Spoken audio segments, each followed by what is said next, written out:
Peristiwa jatuhnya helikopter milik TNI Angkatan Darat di Sleman Jumat lalu merupakan peristiwa kecelakaan ketiga yang menimpa alat transportasi udara militer sejak memasuki tahun 2016.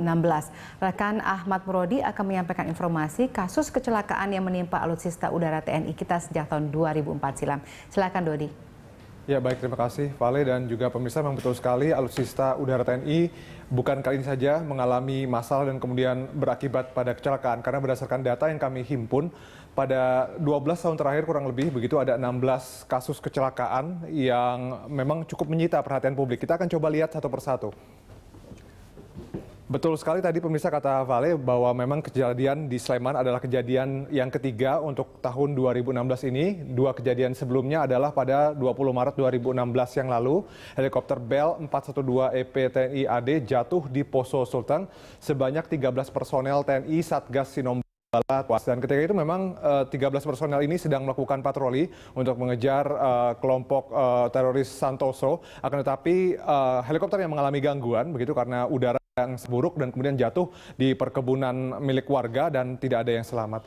Kemudian pada 10 Februari 2016 pesawat latih TNI AU Super Tucano 3108 jatuh di permukiman penduduk Jalan Ela Sucipto, Malang, Jawa Timur. 4 orang terdiri dari 2 kru dan 2 warga tewas. Nah, berbeda dengan kecelakaan di Poso yang sudah diketahui penyebabnya karena cuaca buruk, kecelakaan di Malang ini belum tahu apa penyebabnya begitu. Sampai saat ini juga TNI Angkatan Udara masih mengklaim bahwa proses investigasinya akan memakan waktu yang cukup lama. Tapi menurut keterangan para saksi, ketika itu pesawat memang sempat oleng, sempat berputar-putar sebelum jatuh, dan jatuhnya pun dalam kondisi menukik dan menancap ke tanah.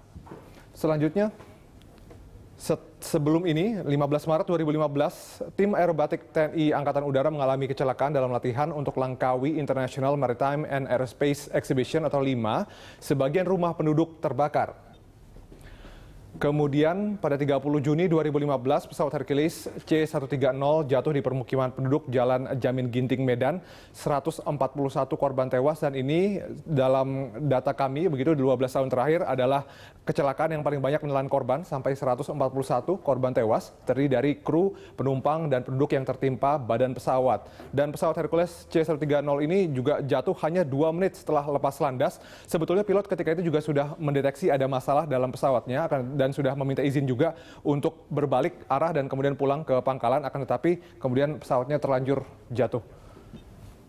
Selanjutnya pada 21 Juni 2012, artinya dari 2013-2014 kita tidak mendeteksi ada kecelakaan alutsista udara TNI. Pada 21 Juni 2012 pesawat TNI Angkatan Udara Fokker 27 jatuh di Kompleks Perumahan Raja Wali, Halim Perdana Kusuma, Jaktim. 10 korban tewas, 7 korban adalah awak dan penumpang, 3 korban adalah warga sekitar.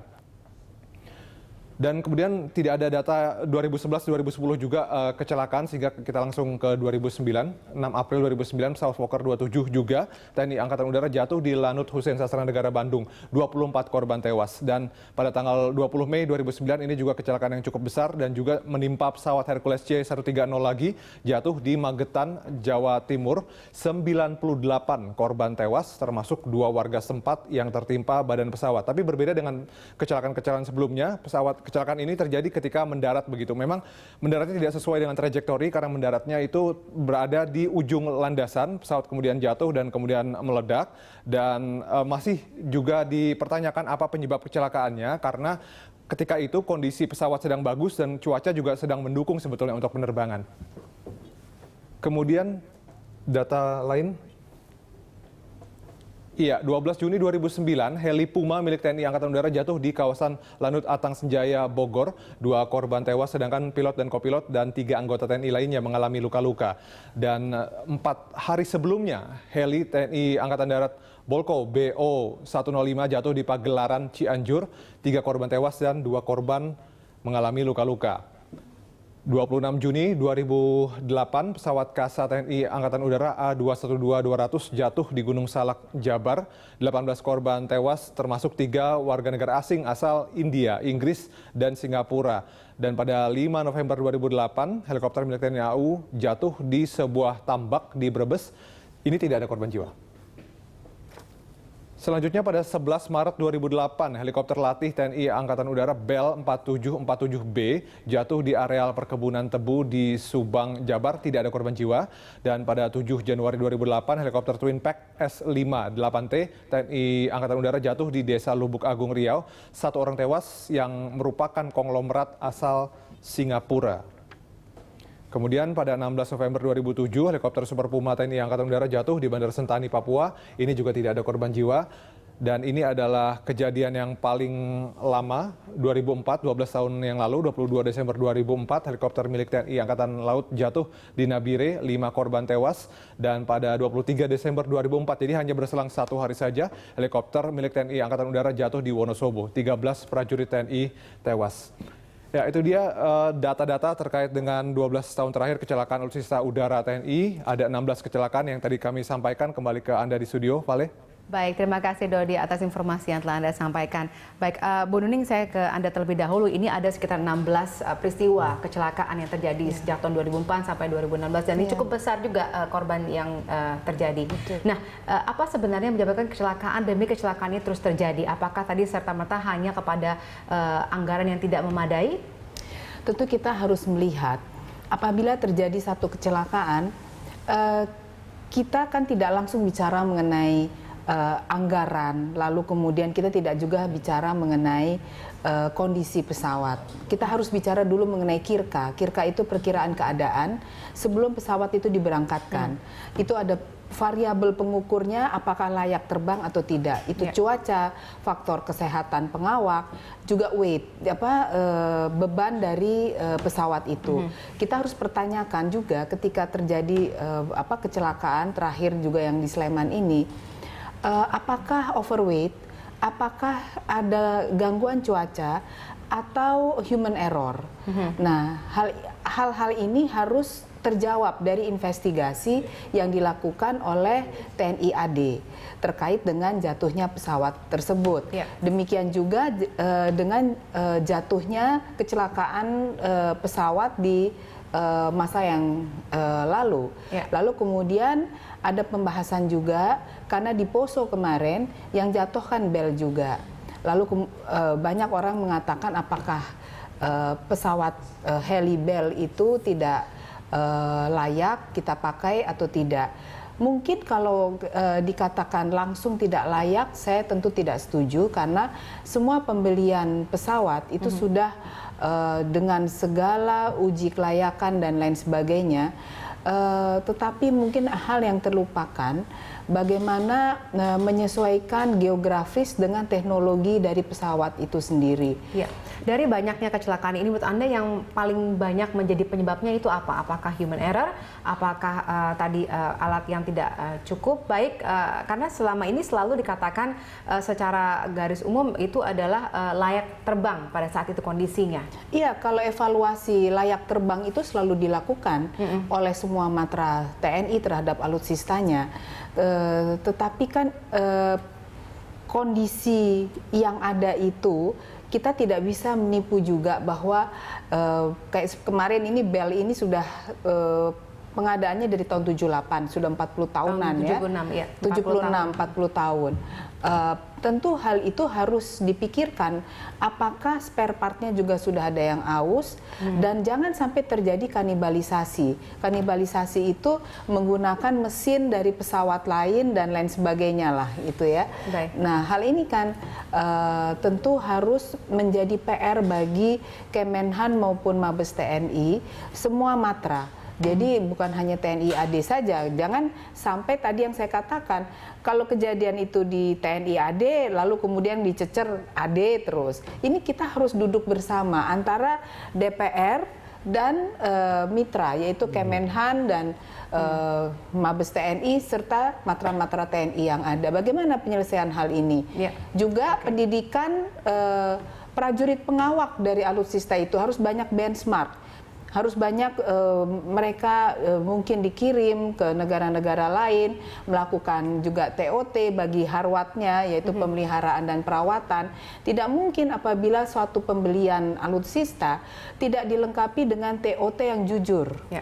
Itu yang paling penting. Oke, saya ke Pak Sarif. Ini selama ini kalau Anda melakukan dengar pendapat dengan mitra kerja Anda, terutama terkait dengan alutsista, apa yang menjadi kendala yang mereka utarakan? Terutama karena kan kita selama ini tidak pernah tuh dibuka oleh hasil investigasinya kepada publik. Nah, ini mungkin Komisi 1 ada informasi yang disampaikan di sana yang mungkin kita tidak ketahui. Saya akan berikan suatu sedikit penjelasan. Kalau kita tarik ke atas lagi, maka ini sebenarnya banyak tergantung kemampuan pemerintah. Ya. Pertama kebijakan anggaran dari pemerintah. Dan seperti kita ketahui sekarang ini, ya kan, pertumbuhan ekonomi kita kan sekarang agak stagnan. Ya. Tahun ini diperkirakan hanya 5,2% tahun ini, dan itu implikasinya banyak, turunannya banyak. Nah, salah satu turunannya adalah penganggaran. Dari pertumbuhan ekonomi itu terdapatlah suatu proses penganggaran, termasuk penganggaran yang dialokasikan ke TNI. Dan yang menjadi permasalahan di dalam melakukan justifikasi alokasi penganggaran di Kementerian Pertahanan itu bukan berdasarkan kebutuhan daripada TNI, tetapi berdasarkan sistem baseline yang ditetapkan oleh Bappenas. Nah, ini tidak match. Dan Kemenq. Ya, dan Kementerian Keuangan. Nah, ini tidak match.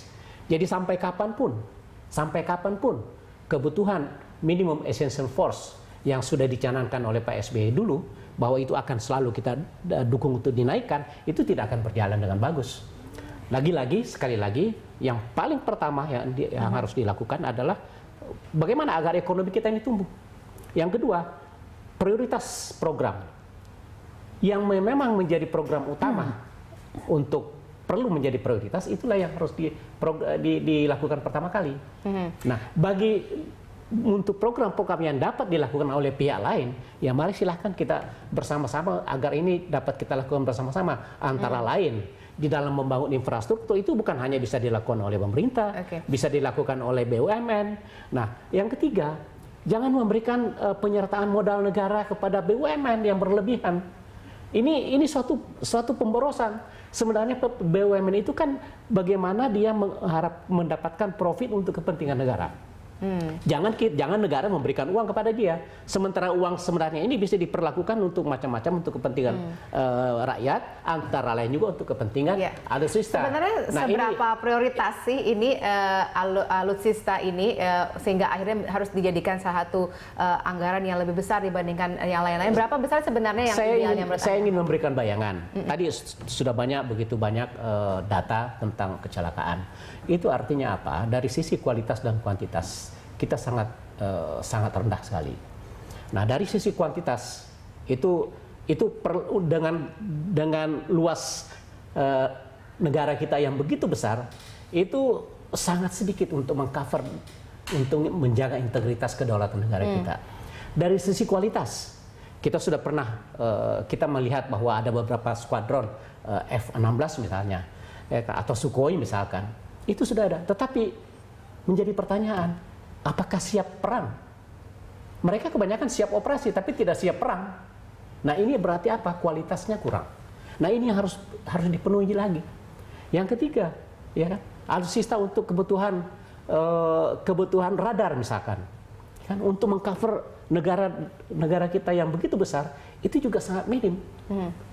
Nah, ini banyak lagi kebutuhan-kebutuhan yang sebenarnya menjadi prioritas.